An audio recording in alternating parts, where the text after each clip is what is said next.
घर की है जहाँ बहू और बेटी को एक माना जाता था। लेकिन फिर अरे शिखा बेटा, तू रसोई में क्यों घुसी रहती है? जा, रोटी मैं बना लूंगी। नहीं नहीं माँ जी, आप बैठिए, बस सारा खाना बन ही गया है। श्वेता को बोल देती हूँ, वो खाना लगा देगी सबका। सॉरी भाभी, मेरे पास वक्त नहीं है। माँ, मुझे पैसे देना, पार्लर जाना है। हाँ हाँ, चली जाना। भाभी को भी ले जाना, वो भी जाने को बोल रही थी पार्लर। और पहले ना मदद कर दे उसके खाना लगाने में। देख माँ, वो बहू है, उसे बहू रहने देना। इतना सर पर मत चढ़ा भाभी को। श्वेता, ज्यादा मत बोला कर। बहू और बेटी में कोई फर्क नहीं होता है। जा जाकर काम कर। ननद को माँ का भाभी से इस तरह प्यार करना बिल्कुल अच्छा नहीं लगता। वो बार बार किसी न किसी तरह माँ को भाभी के खिलाफ भड़काती रहती, लेकिन कोई फायदा ना होता। एक रोज, अरे बेटे किशन, क्या बहू को कहीं घुमा कर ला। सारा दिन घर में काम करती रहती है। हाँ हाँ माँ, हम लोग जा रहे हैं ना गोवा। अच्छा जी, भाभी ने तो हमें बताया भी नहीं। वैसे तो सारी पंचायत करती है, ये गोवा वाली बात क्यों छुपा गई हमसे? अरे क्योंकि उसे खुद नहीं पता था बहन। मुझे टिकट सस्ती मिल रही थी तो मैंने बुक कर दिया। हाँ शिखा, पैकिंग कर ले, संडे हम जा रहे हैं गोवा। दोपहर में शिखा पैकिंग कर रही थी कि सास आ जाती है। ये क्या बहू, साड़ियाँ? अरे गोवा जा रही है घूमने या फिर शादी में मायके हैं? माँ जी, ऐसा कुछ है ही नहीं, समझ में नहीं आ रहा क्या रखूं कपड़े में। अरे तेरी और श्वेता की साइज तो एक ही है। उसके कुछ मॉडर्न कपड़े ले ले, आकर लौटा।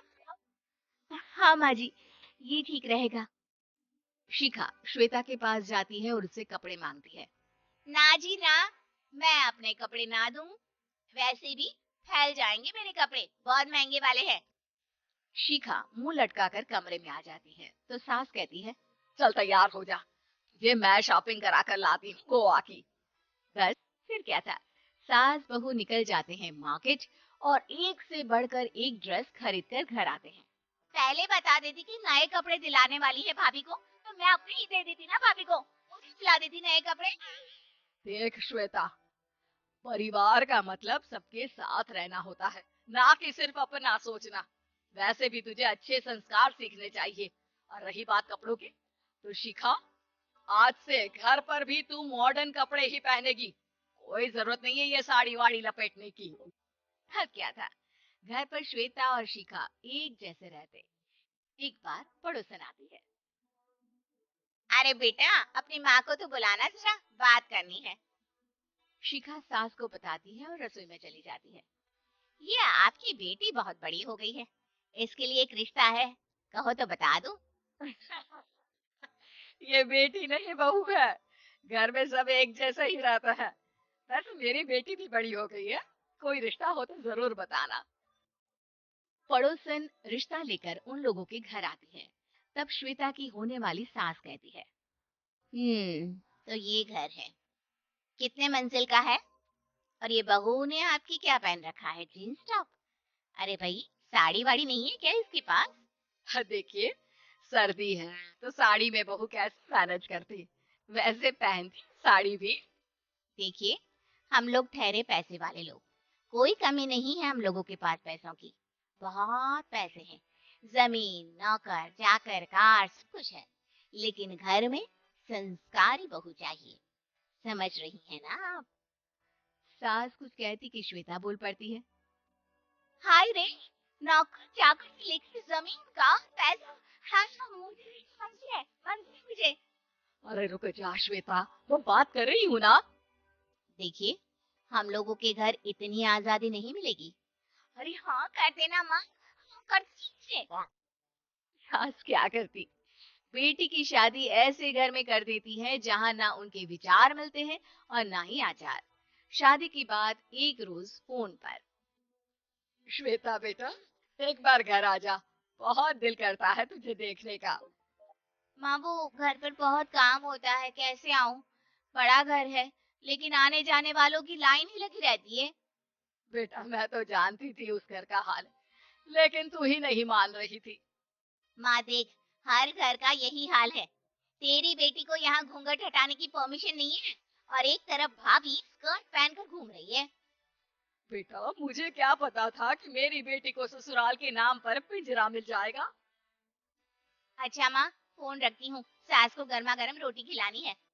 तुम लोगों की तरह नहीं कि एक रोटी बनाओ, एक सब्जी बनाओ, फिर सारा दिन फ्री होकर घूमो। सास फोन तो रख देती है, लेकिन सोच में पड़ जाती है कि एक तरफ बेटी जिसे कोई आजादी नहीं, वहीं दूसरी तरफ बहू जिसे देखकर लगता ही नहीं कि उसकी शादी भी हुई है। अगले रोज। शिखा, अरे ओ शिखा। हाँ माँ, क्या हुआ? कुछ चाहिए आपको? मैं जिम जा रही थी। जिम के कपड़ों में बहू को देखकर सास को घूंघट में अपनी बेटी का ख्याल आता है। देख बहू, घर में बहू की तरह रहा कर। इतने टाइट कपड़े पहनकर जिम जाना पसंद नहीं मुझे। जा जाकर रोटी बना। रोटी? माँ, अभी तो शाम के 6 बजे हैं, इस वक्त रोटी? अब क्या मेरे खाने पीने पर भी पहरा है? जब मर्जी तब मैं अपने घर में खा भी नहीं सकती क्या? बहू को अजीब लगता है। वो समझ नहीं पाती कि जो सास कल तक इतनी सपोर्टिव थी, उन्हें अचानक से क्या हो गया। वो किचन में जाती है, गरम रोटी के साथ 2 तरह की सब्जी, रायता, सलाद सब लेकर सास के पास आती है। माँ जी, खाना। इतना सारा खाना? राक्षस समझा है क्या मुझे? रोटी मांगी थी मैंने गर्मा गर्म बस। पर माँ जी, रोटी खाती किससे आप? सब्जी तो बनानी थी ना। अरे भूख मर गई मेरी तेरी बहस से। जा जाकर काम कर अंदर। पूरी रसोई साफ कर। बहू अंदर चली जाती है। थोड़ी देर में श्वेता घर आती है।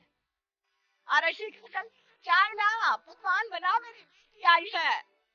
अरे नहीं नहीं माँ, ड्राइवर बाहर खड़ा है।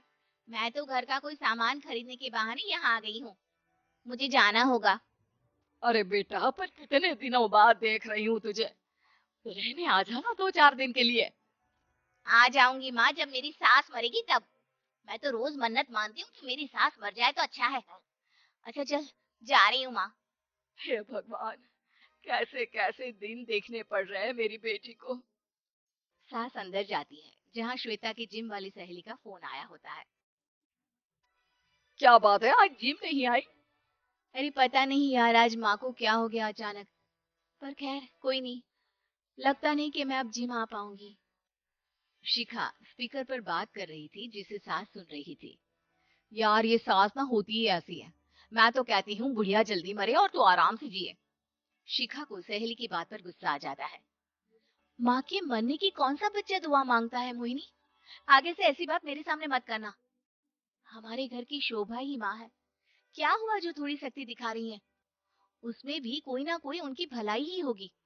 मैं तो कहती हूँ भगवान मेरे जैसी सास सबको दे, जो सिर्फ माँ की तरह है। सास वाली तो कोई बात ही नहीं है उनमें।